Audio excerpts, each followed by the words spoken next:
So, Ashraf, you mentioned that the universal bliss training will support us to go from a limited being to a more expanded being, from an unconscious being to a superconscious being and a supraconscious being. Can you please explain what do you mean by becoming conscious, superconscious, and supraconscious, and how to support that? All right. So most people are familiar with the word unconscious and even subconscious, and a lot of people might be aware of the word conscious, but most people are unaware of the superconscious and supraconscious awareness. So basically, there's 5 levels of awareness. 5 levels of awareness. And if a person is largely unconscious, what that means is that they operate with the consciousness of their tribe. It means they don't think too much for themselves, and they have the perceptual system, attitudes and behaviors of their tribe, their group of people. So an unconscious person is really a person who operates unconsciously. That means they don't know who they are or what they want or how to live being an independent individual adult, and so they live with the tribal mentality or the tribal consciousness. So basically, a person who's living unconsciously is limited to what the tribe has experienced. So if everybody in a family has had a working class consciousness, meaning basically living hand to mouth, going to work, earning money, spending money, going to work, earning money, spending money to live, and the cycle continues. If you grew up in a consciousness, a family consciousness or tribal consciousness of hand-to-mouth consciousness, or what we would call working class consciousness, then you would be living that life for the rest of your life, because you are operating unconsciously. You are operating as the tribe is operating.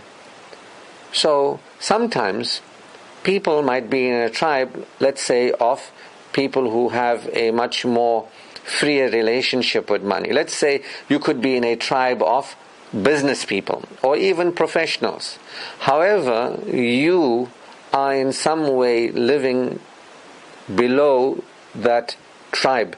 So if your family, for example, has good relations with money or operates in the world being, empowered around money, whether it's business or being professional, but a person may have their difficulties, even though the tribe may be progressive, but they may not be progressive, and so that is subconscious blockages. So generally, when we are following and living through the tribe or the tribal consciousness, that is called unconscious, and this is the way I define it. And when we're living with personal blockages that limit us, that is subconscious. And so people can live out patterns, and this is where we find patterns operating in our life. The same pattern in relationships, the same pattern around money, or the same health issues over and over in our life, because we are operating subconsciously. We are operating unaware, and oftentimes we are unaware that we are unaware, and these problematic situations in our life continue to repeat themselves. So we want to go beyond unconscious and subconscious living to conscious living, superconscious living, and supraconscious living. So what is conscious living? Conscious living is when a person becomes aware of what they believe, their attitudes, how they're behaving. They become aware of their role that they're playing in their life. In unconsciousness, people are so like the tribe, and if everybody in the tribe eats fried chicken every day of the week, people are not even aware that that is an issue in terms of health. I'm just giving an example.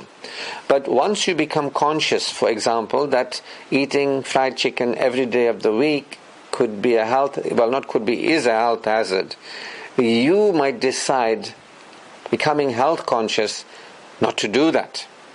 You might grill the chicken, or you might actually not only have a healthier way to prepare the chicken, you might actually choose to be partly including of vegetables and other things related to health. So when a person becomes conscious, they go beyond the unconscious ways, and they go beyond the subconscious ways.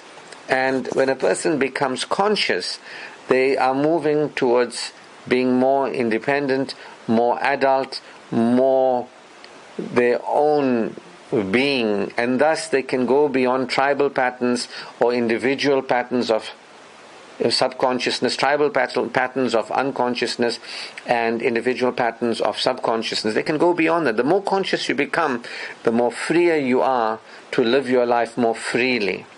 So having said that, we want to become more conscious, but there is beyond conscious, where we actually move into superconscious awareness. What is that? Superconscious awareness is where you become aware of beyond time and space. You take your awareness beyond time and space. You actually become aware that there is to be experienced beyond time and space energies of ease, joy, enjoyment, faith, trust, that you can have an experience of security. You can have an experience of security that's got nothing to do with money. It's got nothing to do with anybody. But yet you can have an experience of security. So just mentioning at this point that when we live superconsciously, we live aware of universal support, that there is one unique and supreme, all great, all gracious power, incomparable to anything created. And that power is sustaining of us. And thus we are cared for by that power. And that power is also supporting of our satisfaction. So that power is always available for us to utilize. So when people call it cosmic mind power, popularly called God, whatever you want to call it, but that which is the uncreated that created, and our relationship with the uncreated, as we become aware of its relating to us, we experience superconscious awareness. It's fifth dimensional awareness. It's what people call faith. And different people call it different things. I call it superconscious. And lastly, the fifth of the five that we talk about here is supraconscious. What is supraconscious? Supraconscious awareness is where, through your imagination, you become aware of alternate realities that already exist potentially. Potentials of you being and becoming, and possibilities of you living and experience. So alternative realities that you can focus into and become aware of. Like, for example, there was nobody in my tribe that is a teacher of spiritual truth. And so I went beyond unconsciousness, and I began all the way to conscious awareness and superconscious awareness. And from that level of security, I focused on the pleasing experience that being a teacher of truth would be. And I saw it, I felt it, I experienced it, not with my body's hands or senses or sensations or eyes, but my being's awareness. I saw it with my being's eyes. I felt it with my being, not with my hands. And as I energized it and immersed myself in the preferred reality, it became. So I supraconsciously created myself to be a teacher. Again, it's popularly called prayer or manifesting, whatever you want to call it, it doesn't matter. It just means you're using the supraconscious level of awareness. Thank you so much for that question as well.